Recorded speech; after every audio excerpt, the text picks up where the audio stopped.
Welcome to AFO Wealth Management Forward, a podcast powered by Arrowroot Family Office that's at the intersection of accounting, wealth management, behavioral finance, technology, and entrepreneurship. We help accounting firms and financial advisors grow their practice by going beyond the numbers as we learn from industry leaders and subject matter experts to discover the secret to their success. A podcast that highlights everything from the transformative power of AI to embracing the human-first approach of behavioral finance to help you understand the psychological and emotional relationships to money and meaning. Here is your host, Rory Henry, director at Arrowroot Family Office and author of Holistic Guide to Wealth Management. All right. Hello, everyone. I have another great guest joining me today. He's the author of the book, The Retirement You Didn't See Coming. He's also the host of the podcast, Humans versus Retirement, where he dives into the emotional, psychological, and deeply human side of life after work. We're here to discuss how we can guide clients through one of life's biggest transitions. So without further ado, let me introduce my friend, Dan Haylett. Dan, welcome to the show. Rory, thank you so much for having me. Can't wait for this conversation. Good to see you again. Yes, you are one of the main thought leaders when it comes to retirement. And for many folks out there, when they think about retirement, they always think about accumulating enough money for retirement. But as you talk about, retirement is more of a human problem than a math problem. Can you kind of walk us through what you mean by that? Yeah, so I think I would say that it's to do with the focus of people, number one. So as you said, it's if I get the numbers right, everything will be fine, right? That kind of thing. So they focus on the math problem, they focus on the spreadsheets and the numbers because they think that will solve all of their challenges.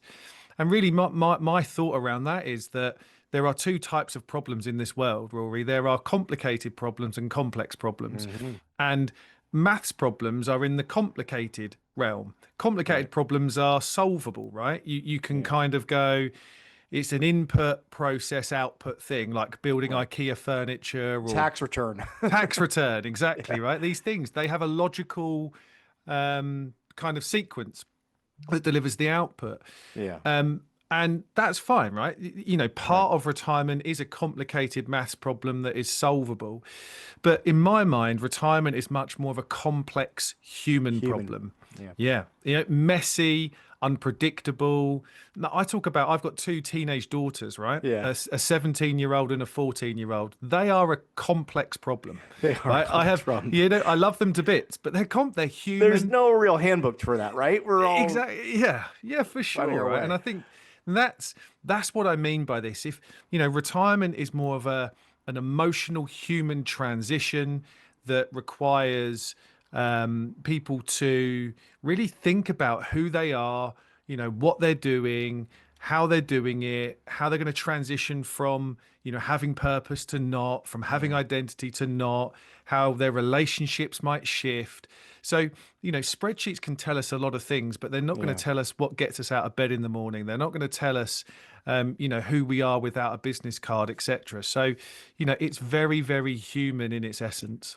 Yeah. Well, you touched on relationships. And as you know, I trademark advise for, which is having a greater return on relationships. And all the research shows, as you know, that the number one predictor of satisfaction in retirement is those relationships. And I love the part in the book where you talked about the importance of couples, because really when we're retiring, you have your retirement, you have their retirement, and you have our retirement. Can you kind of break down that philosophy? Yeah. I mean, how many times have we sat across from clients and they're having a conversation and they look really puzzled to one another, right? One will look over the other and go, well, what are you, why are you saying that for? Why have you never told me that? And I'm thinking, have you two just met on the street? Like, how have you been married for 30 years?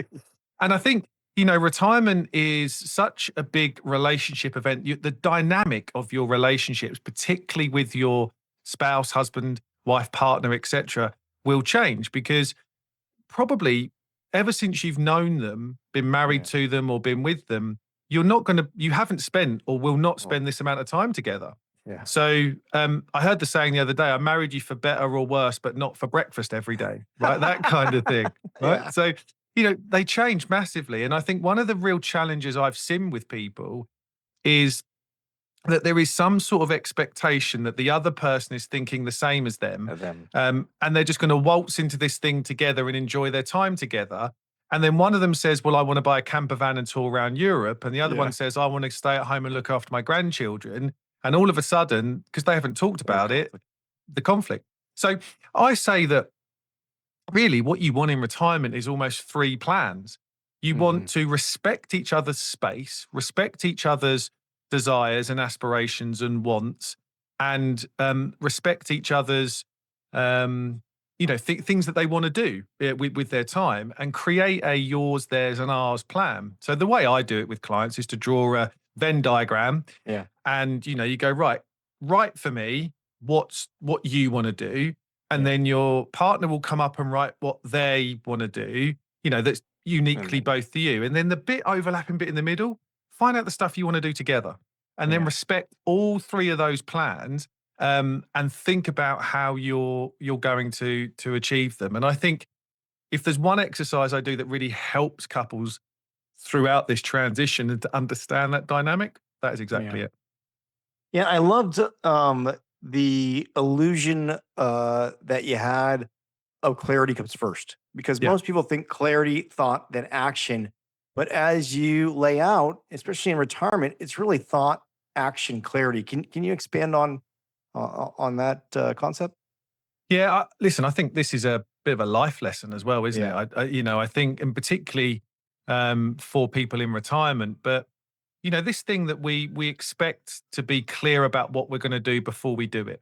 Right. And it simply isn't true no matter what stage of life we're in. But I think particularly in retirement, there is this real fear of failure, this real kind of understanding that I'm at a stage in my life when I really should know exactly what I'm doing. I shouldn't, have to go and try and experiment and do all this stuff. I should have it all figured out. And there's a sense of probably, I don't know what the word is here. There's a sense of guilt or frustration or ego that might stick in here and go, well, I don't want to be a beginner again. But you will never get clarity unless you think about it and take action. And I say to people, if you want to really figure out what you want to do in your retirement, you need to fail. You need to do a lot of things. Yeah. Exactly. Yeah. Think, take action, and become clear whether you like it or not, become clear whether you enjoy it. Get the clarity afterwards. Yeah.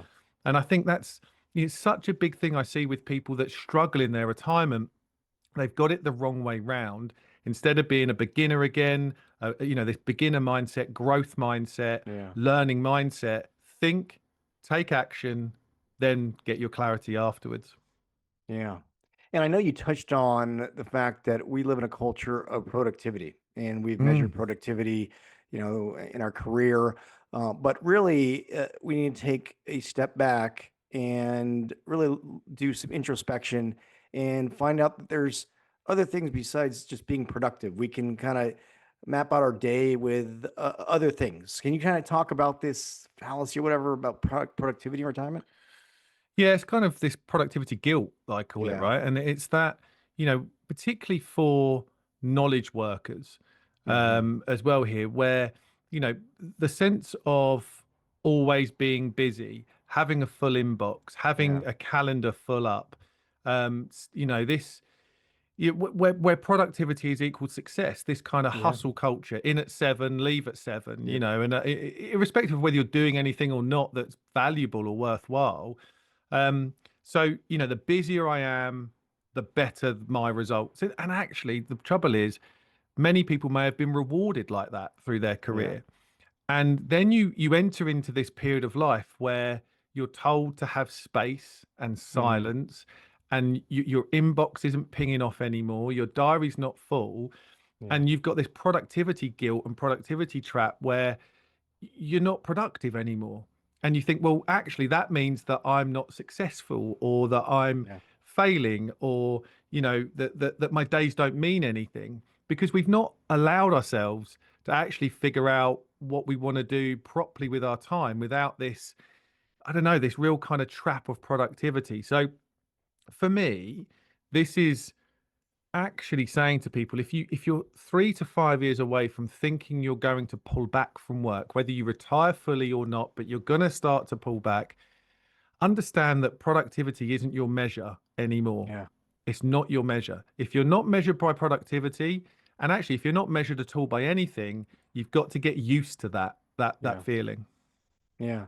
You had a pre-arrival plan that you outlined in the book, and you pose questions that you can ask yourself. What am I hoping for in retirement, right?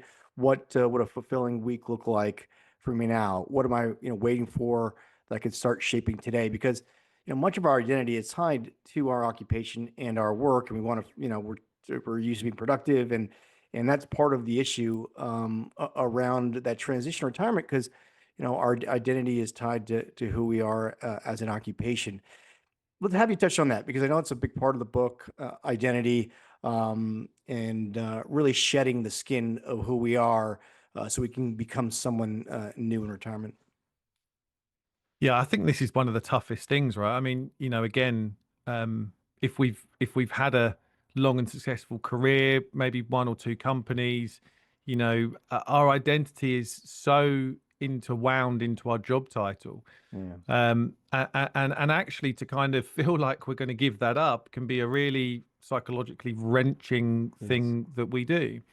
And so, and actually coming back to the productivity thing, if part of our identity it is having a full diary, if part of our identity is working 7 till 7, if part of our identity is being the person that fixes everything, or the leader, or the manager, or the CEO, or the whatever that looks like, then this can be a real big step for people to take.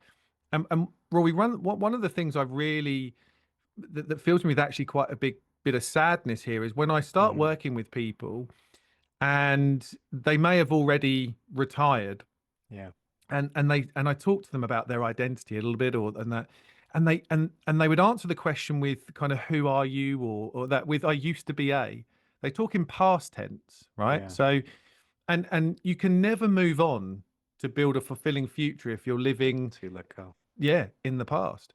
And I see it all the time. I mean, people don't say happily that they're retired. They say, I used to be the CEO of a company, or I used to be a managing director, or I used to be a doctor. And they just haven't let go of what of their past. So one of the things I try and get people to do is actually get quite creative, to get maybe a little bit I don't know, to not take this bit too seriously, but start to design their own business card. So if you had to give a business card away that had your name on it and then a couple of other sentences, but you couldn't put your job title of what it was or what it is now, what would it say? Right? It's so funny. Now that you're saying that, I think of my mother, and she's Dodger super fan. She's going to the World Series as a Dodger super fan. She's a pickleball player. She's a book club member. So she's all those other things. She's no longer a principal or an educator. She's all these things in retirement. So it made me think of my mom when you just said that now, and all the titles she has in her retirement years. How cool would that be if someone said to your mum, okay, what do you do? She would say, I'm a Dodgers super fan. I'm a pickleball player. And what was the other thing? Book club member. Book club, like, and these are things that people should, introduce themselves with, like that, that's because that's who they are right now and who they love being. So I think it's such a hard, I think it's one of the hardest things that people go through, particularly for people that have, as I said, had long successful careers in jobs that have given them a status, that have given them that identity. I do think it's a really, really challenging thing for people to let go of, but such important work to figure out who you are beyond a job title. Yeah. And there's symbolic ways we could do this too. Because I remember the book, you said that you had a client actually sell off their watches, cleared out their suits, which it sold a car, which symbolized them moving away from the former identity into this new life. Yeah. And again, that's all built in psychology, right? If symbolizing the letting go of something is what's happened throughout centuries of different things, right? So, if you do truly want to move on and there are things that remind you of that, then you can get rid of them. You can start again. And there is a lot of research around that kind of decluttering bit that people go through as they enter into retirement. Within the first 6 months, there's actually professionals that do this for a living. They go into people's homes that have just retired. There's some in the UK, and they work with them to declutter their house and go, let's simplify things down. Let's get things out. What's in the garage that's all remind you that. And I think it's a great thing to symbolize that transition. I love it's like a Maria Kondo, but it's niched in for retirement folks. Yeah. I love it. Well, I know you talk about the most dangerous day in retirement. You open the book describing that day 182 is the moment that novelty wears off. Why do you call day 182 the most dangerous day of retirement here? Yeah. So, I've said this before. This isn't necessarily something that I would say that I've absolutely 100% found out. This is a little bit tongue in cheek, but also actually baked in real life conversation. So, for those that have got their calculator out, it's 6 months. So, apart from a leap year, I think there's 182 days in 6 months. And I call day 182 the most dangerous day because it's a moment. It might be 6 months in, it might be a year in, it might be 18 months in. But day 182 to me is the moment that kind of the honeymoon period is over. People have done the holidays, they've decluttered the garage, like we just talked about, they've done the DIY, they've done the long lunches, and then suddenly this kind of silence kicks in. It's kind of, and I suppose the phrase that comes to mind is like, people go, is this it? Is this what this is about? Right. I've done the thing. And it's the moment when, that messy middle bit, Rory, where novelty has kind of worn off a bit. Identity hasn't yet reformed. And you kind of realize that you've retired from something, but not necessarily to something yet. And so we talk about the human and numbers side. This danger isn't financial. This is psychological, right? Day 182 is a psychological problem. And so that's the moment I think people go, oh man, what's this? And I say in the book, I mean, this is probably it's 9:47 a.m. in the morning. It's probably a Tuesday. You're probably in your dressing gown. You've probably had 3 cups of coffee. You're looking at the dog, and the dog's looking at you, going, "What are you doing in my house?" It's that kind of moment where you realize that there's 340 days, in a year outside of some of the holidays that you want to take, and you need some sort of rhythm and structure to be able to live in those days. So, I think to me, it isn't the day you leave work. It isn't that day. It's 6 months, 8 months, 9 months in when that reality starts to really kind of hit home. Yeah. Speaking of reality, you talk about the retirement reinvention curve, which you have 3 phases of: the release, the rebuild, the reignite, because people fall into, one of those time periods. Can you talk about those 3 phases and what each means and how to identify when you're in one of those phases? Yeah. So the book goes into a bit more detail. I mean, there's 3 phases and 8 stages, and it's I put it on a curve. It's not linear in that, people don't go through each one of these stages and phases in order. People 6 months in might find themselves in rebuild, and then 3 months later move down a couple of phases into release, right? And I explain what they are. But so the reason why I put this together is I wanted to create an emotional journey that people could resonate with, stages that people could resonate with, and therefore have a bit of a language and an outlook to go, this is, I feel this, but it's okay because it's perfectly natural, and and I'm in that stage and I'll get out of it. So if I think about stage 1, which is release, this is kind of where you let go of old routines and identity. And to me, this is kind of the cocktail of excitement and disorientation, right? You kind of have this initial downward trend of retirement shock, and then you might go into elation or the honeymoon phase, and that kind of picks up, you think really cool. And then that day 182 thing, right? Then you go into this uneasy type, oh God, what's going on here?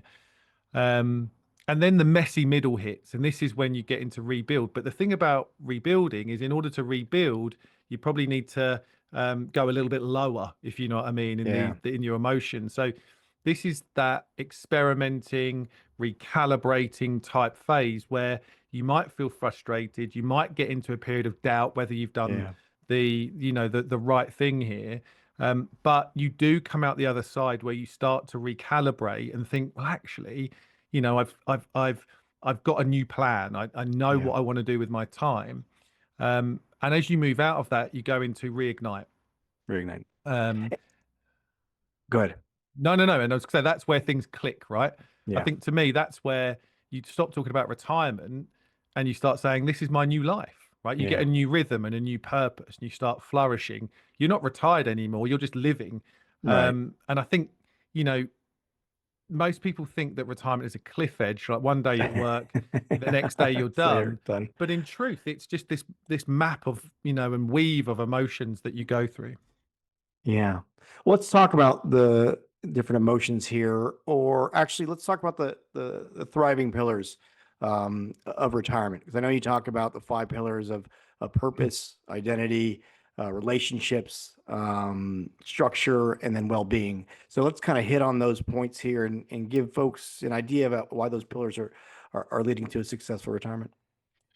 Yeah, and to be fair, I think you could get the word retirement off this and just say the 5 pillars of a thriving Well-being. life, right? Yeah. I mean, just these I think are the foundations of a thriving life. And actually that's the point, right? So if you think about purpose and identity and relationships, which you rightly talked about earlier on, structure and well-being, those are the things that actually work gives us a lot of.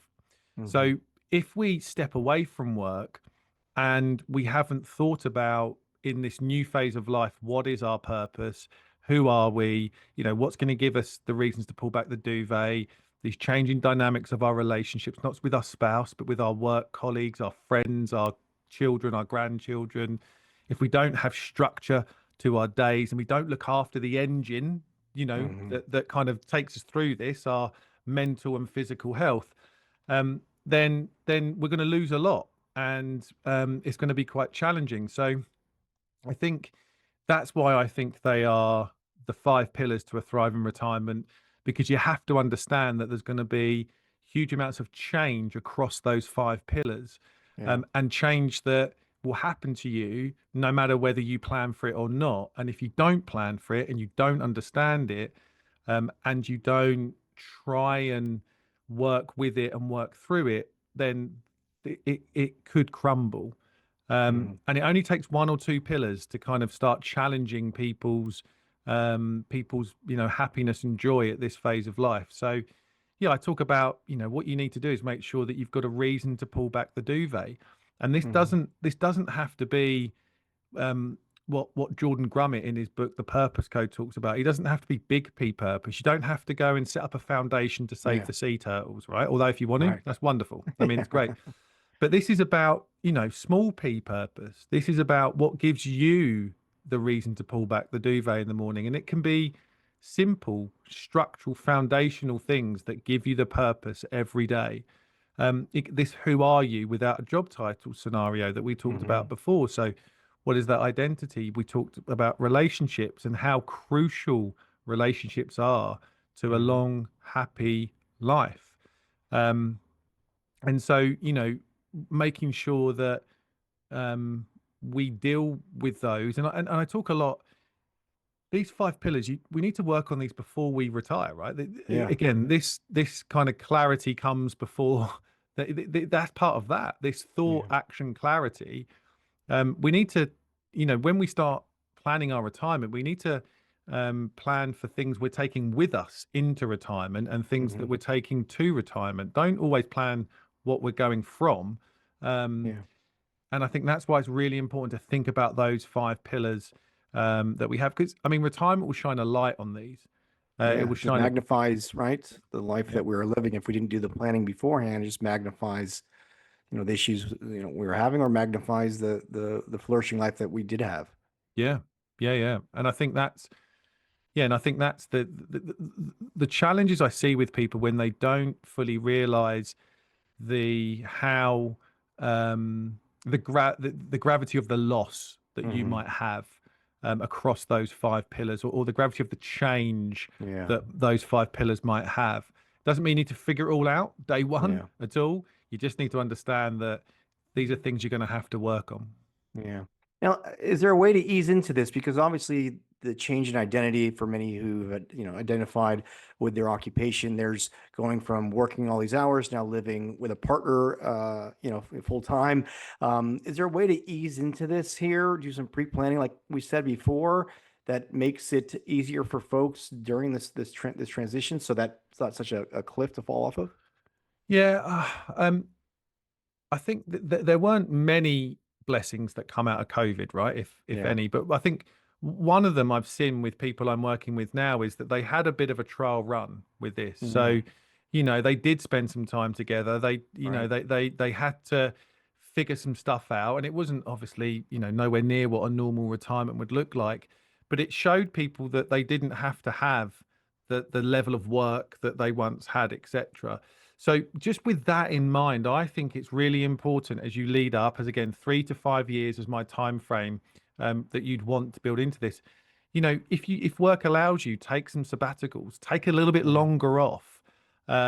If you're thinking about maybe in your retirement moving to a different part of the country or the world or something, go and explore that. Don't go Yeah. on holiday there. Go and hire an Airbnb and live there for 2 weeks or 3 weeks or a month, right? Figure out and talk to your family. It's really important to understand that you start to communicate what you're doing and the boundaries that you might have as people that are now retired and have free time, and what you want to do with that free time. So I think the giving yourself time to ease into this, to allow yourself to kind of take some sabbaticals, to take some vacation holiday time that has that in mind, right? If you are thinking of this, don't go and take a 2 week holiday and do it as a sun lounger holiday round the pool. Think about how you would enjoy your time together and do some trial runs and etc. And again, I think communication is so important. So I've worked with people before where they've haven't communicated it to their children, and as soon as their children, realize that mum and dad are at home a lot or have a lot more time on their hands, they've had this assumption that they're going to look after little Johnny 3 days a Kids, week. Yeah, no, what you want to be a grandparent. That's great. You can look after them while I go back to work. And they say yes, thinking it's going to be a 3 month thing, and then 6 months in, they're committed and they're frustrated, right? So they, and so I think it's really important to speak about this early, to Communicate understand what it boundaries. looks like. Yeah, absolutely. Yeah. I love it. Now, I mean, well-being is the fifth pillar there. Obviously, encapsulates the others. Having your health, your wealth, you being wise is all part of having a well-being here. Can you talk about maybe the well-being aspect of why that's the foundational piece that makes all the other pillars here flourish? Yeah, I mean, again, if you can have a wonderful, I'm not necessarily a massive car fan, but I like cars. I mein, you can Yeah. have a wonderful body, i.e., an outward-looking thing, but if the engine isn't carrying you forward, right? I mean, Yeah. that's and I think about this as people have a lot of people have definitely had a goal in mind. They've saved an amount of money, not necessarily to retire, but I think to give them at a point in time more freedom, more choice, more independence, and whether that's retiring or whatever, they want a point in time that happens. Um, and if the engine is not going to allow you to carry out that, both mentally and physically, Physically. I think it's going to be a real challenge, particularly as we know that your health does decline as you get older. People are living longer, but they're not healthy longer. Right. And I wrote about this the other day. Our health span has not kept up with our lifespan. In Lifespan. fact, it's gone a bit Worse. backwards. So we are, we're kept alive longer, but we're not. The gap between health span and lifespan's gone up by about 2.5, 3 years over the last 20 years. So to me, this is kind of saying, look, and you don't need to be a fitness guru. You don't need to go and have like kale blended stuff in the morning. Doing But crazy CrossFit. Yeah. exactly, yeah, right. If you want to, perfect. That's Yeah. good. But this is about making sure you're taking care of the engine, because you have a window, and that window probably starts to close in your early to mid 70s.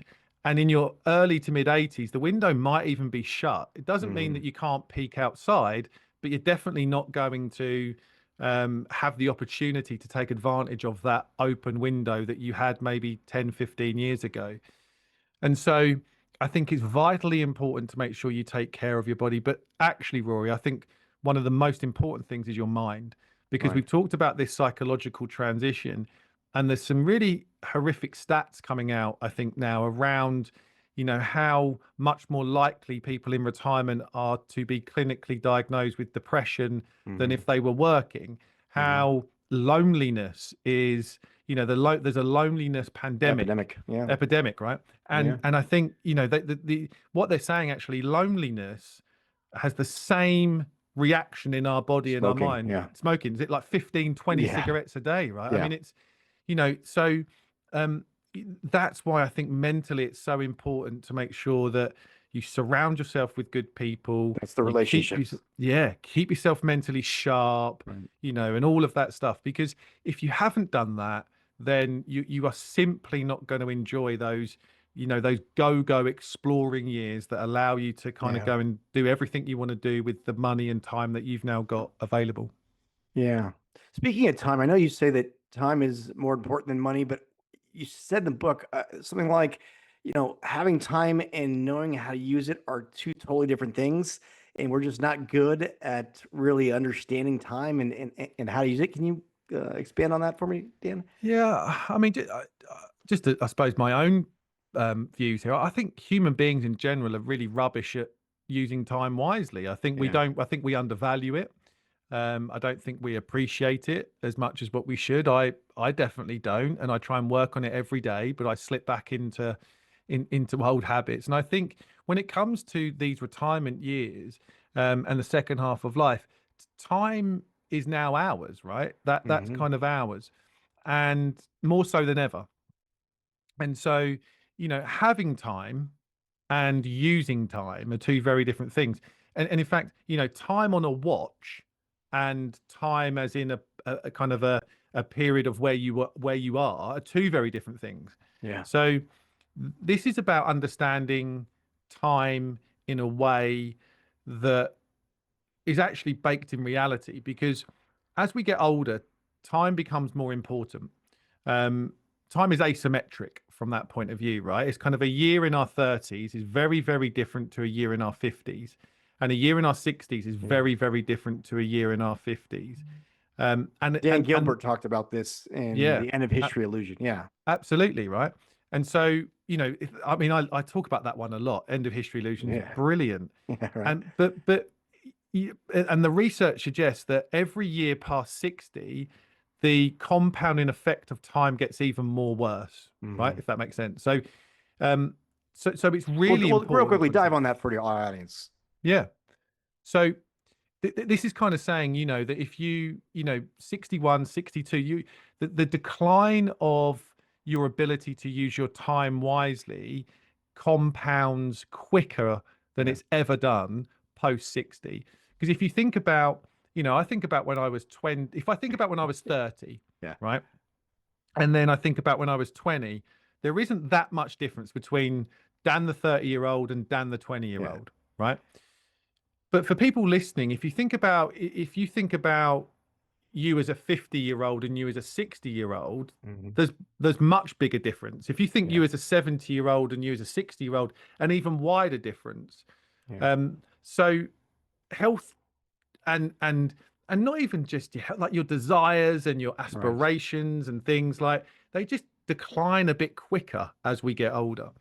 So that's why that first piece of retirement, those go exploring years are so important, because that is where we need to have the reality that time now is much more finite, and we need to use it wisely. Yeah. Speaking of wisely, you talk about spending money is a skill, and for people in retirement, it's difficult to truly spend what they can, want, and need in retirement. Can you dive in here and talk about, this is a skill that no one really teaches, but it's something we can learn? Yeah, I mean, it- like if I think about how people that, people in retirement have got to where they've got to, Yeah. they've got to where they've got to because they've had skill and discipline in saving, Saving, right? investing. So, investing, and they've had education around, Yeah. compounding interest and tax breaks and why you Right. should save in pensions and all of that stuff. So, they've been nudged both through kind of governments and society as well as family and friends and HR departments and all Yeah. this stuff, right? We've been kind of shown the discipline and the rewards of saving. What we haven't actually ever been taught properly is the skill and courage and the rewards of spending. And it's again, thinking about this shine a spotlight in retirement, the spotlight is shining even more because, I mean, I've worked with people that would say that they are good spenders. They love spending their money and they know what they like spending their money on. But they're very happy spending it knowing that next month there's a paycheck going to come back in to replace the money that they've spent. So Yeah. the sense of fear and trepidation, and to spend is gone because the spending just gets, the money gets replaced. When you enter into this phase of life, when you are now being told to intentionally deplete the money that you have worked so hard for, that's given You've you been told status. for 50 years that you Yeah, cannot deplete this money. You need this no, money. Yeah. Don't exactly, spend right. it. Yeah. So everyone goes, this is for a rainy day. But for some reason, people don't think the rainy day is the day when they should start spending it, right? They need to.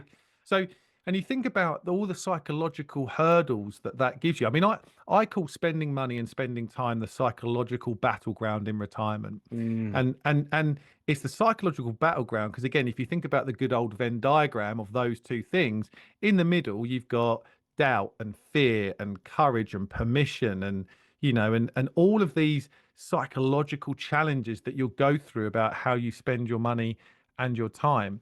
And so, trying to learn how to spend it in a way that gives us happiness and joy without fear of it being, going down every month, and without the fear of it running out completely before we pass away, is a massive skill that needs to be taught. We need to educate people around this stuff. And I think one of the most foundational jobs of a financial planner is to give those skills and education to our clients to allow them to spend their money in line with their values, allow them to create those memories and experiences that they want without that fear of running out of money, because it's entirely possible for everybody to be able to do that. Yeah, I agree. All right. Well, let's end it there. Dan, if anybody wants to get in touch with you or buy the book, what's the best way to do so? Yeah, so LinkedIn is the best place to see me. I'm on there a lot. The book is on Amazon, although because I self-published it, it's a little bit sketchy certain areas. So I'll send you the link. It's on my website and on an online store called the Great British Bookshop, and that's where you can go and buy the book. Awesome. I'll put all that information in the show notes. Thank you so much for coming on, Dan. I really appreciate it. Look forward to having you on again. Cheers, Rory. Thank you. Thanks. Take care. Opinions expressed by Rory Henry on this website, podcast, interview are solely their opinions and do not reflect the opinions of Arrowroot Family Office LLC or their parent company or affiliates, and may have been previously disseminated on television, radio, internet, or another medium. You should not treat any opinion expressed by anyone as a specific inducement to make a particular investment or follow a particular strategy, but only as an expression of their opinions. Past performance is not indicative of future results.